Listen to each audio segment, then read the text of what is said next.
steps leading to the veranda and the cavernous rooms beyond, she stopped. Not inside. The certain knowledge that something was different had changed in the seconds since she'd fled outside, made her turn away. Behind. It's behind the house. As if under the power of an unseen force, the woman slowly groped her way around to the back of the house.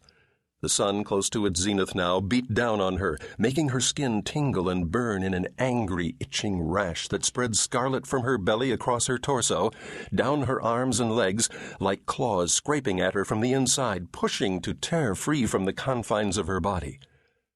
Then she saw it.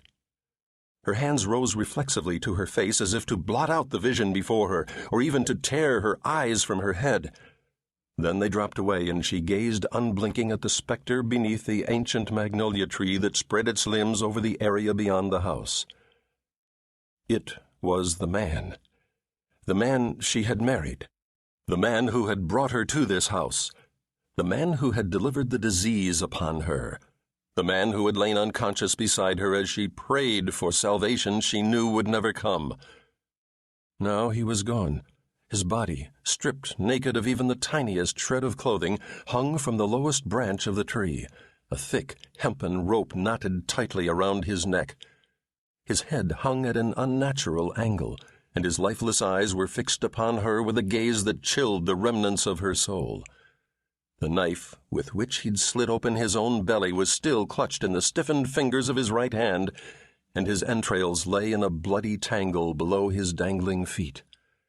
A swarm of flies had already settled on his disemboweled corpse. Soon their eggs would hatch, releasing millions of maggots to feast upon him. He had found his escape. He had left her alone with the disease. Nearly doubled over by a spasm of terror and revulsion, the woman turned away and lurched toward the shelter of the house. Muttered words, unintelligible even to herself, tumbled from her lips. By the time she escaped the brilliant noon sun, her entire body was trembling. Hide!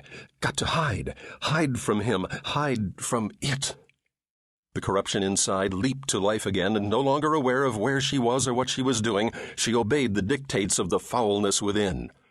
A door opened before her, and she stumbled, then fell plunging into the shadowy darkness, feeling blackness surround her, welcoming the release of death. Her body slammed against the coldness of the cellar floor. She lay still. Against her will, her heart once more began to beat, her lungs to breathe. And now, the final agony, the agony she had always known would come. It arrived as a point of white heat deep within, which spread and burned as it raced through her, igniting every nerve in her body into a fiery torment that set a scream boiling up from her throat, instantly followed by a stream of vomit. Every muscle in her body cramped, limbs thrashing, hands and feet lashing out, as if at some unseen tormentor she was engulfed by the growing pain. No! The single cry of anguish burst from her, then trailed off into hopeless silence. For a long time she lay unmoving as the fire withdrew, leaving at last an absence of pain, a blank emptiness where the disease had been. She pulled herself up and gazed at the tiny thing that lay between her legs. Still covered with bloody tissue, the baby stretched its tiny arms as if reaching toward her. The woman stared at it, then reached out and picked it up. She cradled it in her left arm, and with the fingers of her right hand she stroked its face. Then, her eyes still fixed upon the infant, her fingers closed around its neck. She began to squeeze. As her fingers tightened, she heard herself say the familiar words that lifted her spirit and filled her soul with peace. "Our Father, who art in heaven."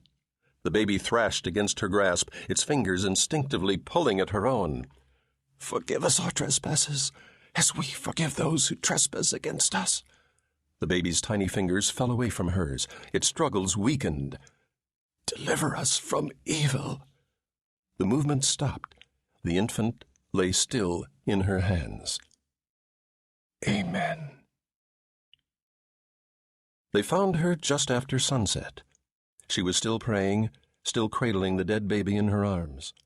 She offered no resistance when they took the child from her. None